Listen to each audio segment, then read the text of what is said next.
నమస్తే అండి. ఈ వీడియో అక్టోబర్ 31 హాలోవీన్ నాడు మార్-అ-లాగోలో ట్రంప్ ఇచ్చిన 'ద గ్రేట్ గ్యాట్స్‌బీ' థీమ్ పార్టీ గురించి. ఒక కవి హృదయం ఉంది నాలో. నాన్నగారు ఒక కవి. నేను రేపలలో పుట్టానని చెప్పి నా పేరు పొయెటిక్‌గా పెట్టారు. మోహన మురళీధర్. మోహనమైన మురళిని ధరించినవాడు. ఈ మోహన మురళీధర్‌గా పూర్తిగా ఒక కవి హృదయాన్ని అలా పెల్లుబికించేలా చేసిందన్నమాట ఇది. ఈ 'గ్రేట్ గ్యాట్స్‌బీ' అంటే ఏంటి? అందరికి తెలిసుంటుందని నేను అనుకోను. ఈ 'గ్రేట్ గ్యాట్స్‌బీ' అనేది మూవీ. 4 సార్లు వచ్చిందది. అది యాక్చువల్‌గా ఫిట్జ్‌జెరాల్డ్ అనే అతను రాసిన పుస్తకం 1925లో రాసాడు. 1926లో ఒక మూవీ వచ్చింది. 49లో ఒక మూవీ వచ్చింది. 1974లో వచ్చింది. 2013లో ఇంకొక మూవీ వచ్చింది. Leonardo DiCaprio. యాక్చువల్‌గా ఇది ముఖ్యమేమో. ఇలా పాత్రలు పలానా పాత్ర పేరేంటి? ఆ పాత్ర ధరించిన వారు ఎవరు అని చెప్తే ఈ స్టోరీ చెప్పడం సులువవుతుంది మీకు. బై ద వే ఈ 'గ్రేట్ గ్యాట్స్‌బీ' స్టోరీ చెప్తే గాని అసలు ఈ వార్తకు సంబంధించిన విశేషం ఏంటో మీకు అర్థం కాదు. అందుకని 'గ్రేట్ గ్యాట్స్‌బీ' స్టోరీ చాలా కట్టే, కొట్టే, తెచ్చేలాగా చెప్తాను. సో, లియోనార్డో డికాప్రియో ఈ 2013 వర్షన్ 'ద గ్రేట్ గ్యాట్స్‌బీ'లో అతను జే గ్యాట్స్‌బీగా నటించాడు.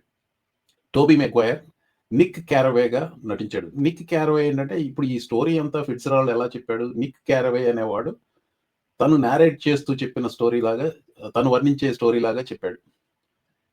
క్యారీ మల్లిగన్ అనే యాక్ట్రెస్ డెయిజీ బ్యూకానన్‌గా నటించింది.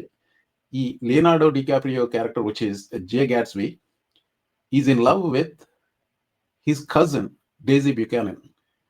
గ్యాట్స్‌బీకి డెయిజీ బ్యూకానన్ మరదలు. కానీ డెయిజీ బ్యూకానన్‌కి పెళ్లయిపోయింది టామ్ బ్యూకానన్‌తో. టామ్ బ్యూకానన్ పాత్ర ధరించింది జోయల్ ఎడ్జర్టన్. సో, ఈ 4 క్యారెక్టర్లు తెలిస్తే చాలు. నిక్ క్యారవే న్యూయార్క్ వచ్చాడు. అప్పర్ ఈస్ట్ సైడ్ వైపు ఒక కొత్త ఇల్లు కొనుక్కున్నాడు. తన పక్కన బంగ్లాలో ఉన్నది జే గ్యాట్స్‌బీ. అతను చాలా ధనవంతుడు. ఎప్పుడు పెద్ద పెద్ద పార్టీలు ఇస్తూ ఉంటాడు గ్యాట్స్‌బీ. నిక్ క్యారవేకి గ్యాట్స్‌బీని చూసి ఆశ్చర్యం అన్నమాట. You see, I'm Gatsby.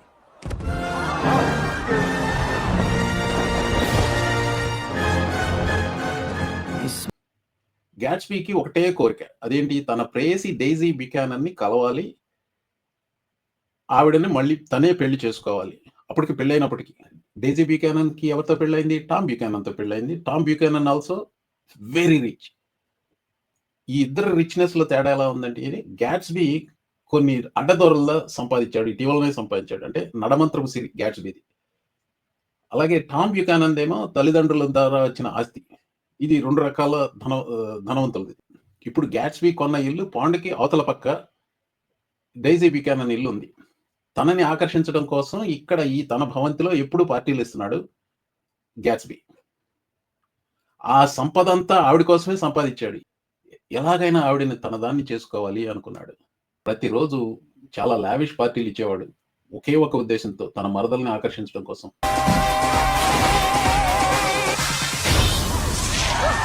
ఎట్టకేలకు అది పనిచేసింది. తన మరదలు, తను ప్రేమలో పడ్డారు. మరదలకు చెప్పాడు, నీ భర్తను వదిలేసేయి, అతని మీద ప్రేమ లేదని చెప్పమన్నాడు. తను సందిగ్ధంలో పడింది. వీళ్ళందరూ కలిపి ఒకసారి నగరంలోకి వెళ్లారు. అంటే ఇది అప్పర్ ఈస్ట్ సైడ్ అంటే అది నగరంలోకి వెళ్ళటం అంటే లెట్స్ సే మాన్హాటన్‌కి వెళ్లారు.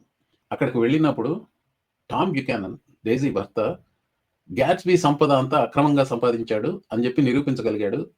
అతని నిజ స్వరూపం తెలిసిన డెయిజీ అతని మీద మనసు విరిగిపోయింది. తన భర్తతోనే ఉండాలని నిర్ణయించుకుంది. ఇక్కడ మరొక డీటెయిల్ ఏంటంటే టామ్ బ్యూకానన్‌కి ఒక ప్రియురాలుంది. మిస్ట్రెస్. ఆ ప్రియురాలి పేరు మైటల్ విల్సన్. న్యూయార్క్ నుంచి తిరిగి వస్తున్నప్పుడు డెయిజీ కారు నడిపింది. గ్యాట్స్‌బీ కూర్చొనున్నాడు. కారుతో మైటల్ విల్సన్‌ని గుద్దేసింది, చంపేసింది వేగంగా వెళ్తూ. ఆ మర్డర్ తనే చేశానని తన మరదల కోసం ఒప్పుకున్నాడు గ్యాట్స్‌బీ. జాన్ బ్యూకానన్‌కి ప్రియురాలైన మైటల్‌కి భర్తున్నాడు. అతని పేరు జార్జ్. తన భార్య చనిపోయినందుకు చాలా బాధపడ్డాడు. నా పెళ్ళాన్ని చంపేస్తావా అని చెప్పి వెళ్లి గ్యాట్స్‌బీని చంపేసాడు. అది స్టోరీ. 4 అడాప్టేషన్‌లోనూ ప్రతిసారి హిట్టేనండి ఈ సినిమా. గుర్తుపెట్టుకోండి. ఈ స్టోరీ రాసింది 25లో ప్రచురించబడ్డ పుస్తకం కదా! అంటే రోరింగ్ 20స్ అంటారు. 1929లో స్టాక్ మార్కెట్ క్రాష్ కావడానికి ముందు, ఆ తర్వాత గ్రేట్ డిప్రెషన్ వచ్చింది కదా!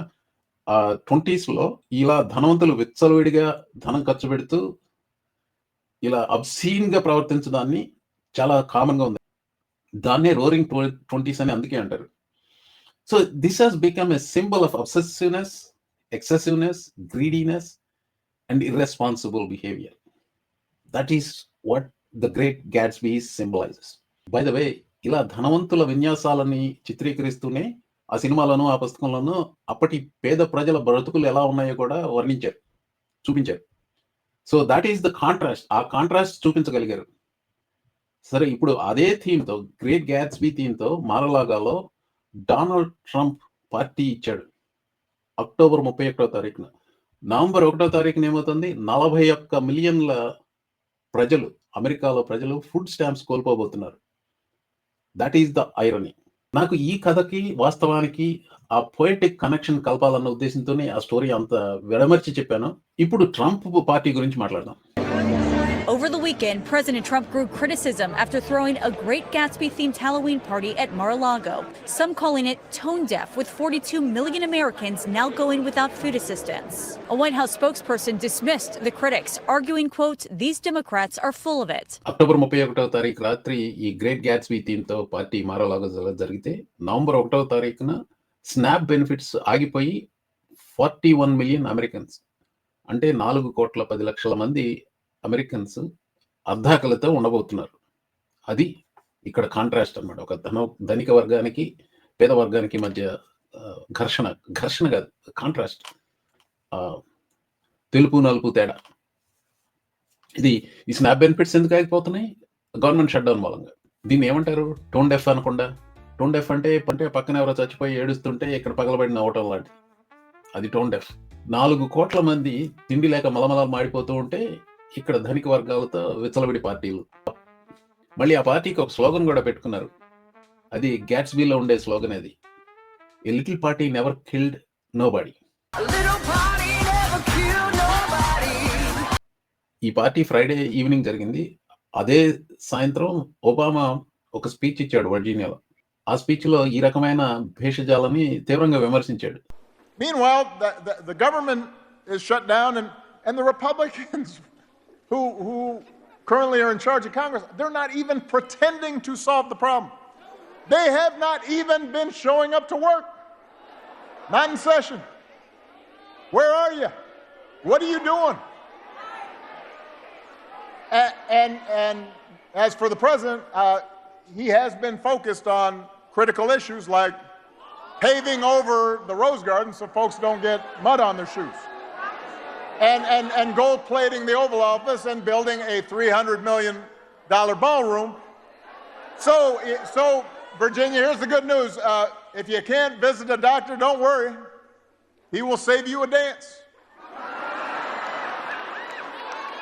And if you don't get an invitation to the next White House shindig, you can always watch the festivities and all the beautiful people on Truth Social. You can always watch the festivities on Truth Social.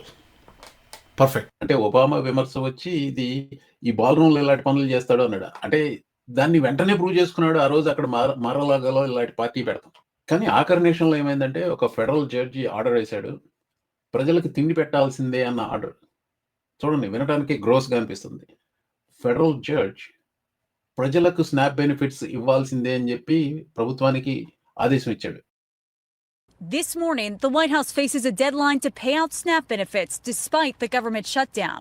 A federal judge ordered the Trump administration to start making food stamp payments today or partial payments by Wednesday. కేవలం పార్టీయే కాదండి, జుగుప్సాకరమైన party ఇది. ఆ గ్యాట్స్బీ థీమ్‌లోనే అది it's too much sex అందులో. పెద్ద మార్టినీ గ్లాస్‌లో ఈ వీడియో వైరల్ అయింది. పెద్ద మార్టినీ గ్లాస్‌లో ఒక షో గర్ల్ ఆల్మోస్ట్ నగ్నంగా, అర్ధనగ్నంగా అంటానికి కూడదు, ఆల్మోస్ట్ నగ్నంగా డాన్స్ చేయటం. ఇంకో విషయం ఏంటంటే ఇది ఎక్కువగా ఫ్లోరిడాలోను, కాలిఫోర్నియాలోను, ఈ డిస్నీ ప్రాంతాల్లో ఉంటారు ఈ డాన్సర్లందరూ. They don't make that much money. ఆలోచించి చూడండి, ఆ షాంపెయిన్ గ్లాస్‌లో డాన్స్ చేసిన అమ్మాయి ఆ మరుసటి రోజు తనకి స్నాప్ బెనిఫిట్స్ కోల్పోయి ఉండవచ్చు. It's possible. అలాగే ఆ లోపల ఇన్సైడ్ కూడా ఎంత గలీజ్‌గా బిహేవ్ చేస్తున్నారో చూడండి.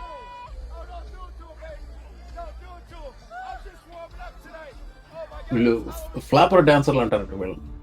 ఇది 1920s థీమ్కి తగ్గట్టుగా ఈ ఫ్లాపర్ డాన్సర్లను కూడా పెట్టారు. ఇంకోటి ఏంటంటే ఈ పార్టీకి కంపారిజన్లు ఎలా వచ్చాయంటే ఎప్స్టీన్ ఐలాండ్లో ఇలాంటివే జరిగాయట పార్టీలు. ఎప్స్టీన్ ఐలాండ్ దీన్ని నైతిక పతనంగా చాలా మంది అంటున్నారు. Beth Dreyer is one of roughly 20 million Americans on Obamacare who's facing skyrocketing premiums. Her bill jumping from $80 a month to $425. This is more than quadrupled in cost for me. She says she has no choice but to cancel her plan. I feel pretty helpless at this moment. Meanwhile, major delays at airports in Newark, San Francisco, Austin, and Houston over the weekend as TSA agents and air traffic controllers call out sick, among the roughly 1.4 million federal workers forced to go without pay.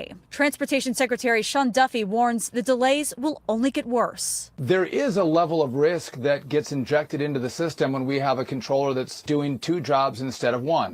And what you're looking at is a Great Gatsby party. This was a Halloween party, great, fun, but just the notion that he had a Great Gatsby party on Halloween night just before the SNAP benefits went away for 40 million Americans and that people are suffering. This imagery was noteworthy. ఇప్పుడు ఈ video పెట్టడంలో నా ముఖ్య ఉద్దేశం ఏంటంటే నైతిక విలువలు లేనివాడు ట్రంప్ అని తెలుసు, కానీ అది బహిరంగంగా చూపెడుతున్నాడు. అసలు ద గ్రేట్ గ్యాట్స్బీ పుస్తకం మెయిన్ థీమ్ ఏంటి? నైతిక విలువలు లేని ధన వ్యామోహాన్ని చూపించడాన్ని. అంటే ఆ ధన వ్యామోహంతో విర్రవీగే వాళ్ళ మానసిక రుగ్మతను చూపించడం. That is exactly what Trump choose. అసలు ట్రంప్కి కథ తెలుసా అన్న అనుమానం రాకపోలేదు నాకు. ఎందుకంటే చివరికి ఏమయ్యాడు? గ్యాట్స్బీ చచ్చాడు, చంపబడ్డాడు. By the way, Trump called himself Gatsby ఈ పార్టీలో. అదంతా నిన్న సాయంత్రం రికార్డ్ చేశానండి. నిన్న ఈవినింగ్ జిమ్మీ కిమ్మల్ కూడా అలాంటి మాటలే అన్నాడు. According to a new poll from CNN, Trump's approval rating is at its lowest point since he retook office. It's at 37%, which happens to also be the same percentage of neck he leaves unspray tanned. His disapproval rating is 63%. And what do you do when you have a terrible approval rating? You throw the most ill-timed, tone-deaf Halloween party imaginable. Hours before millions of low-income Americans are set to lose their SNAP benefits, Trump flew to Mar-a-Lago for a big Halloween bash with a Great Gatsby theme, which is a theme you would select only if you've never read The Great Gatsby. Anyway,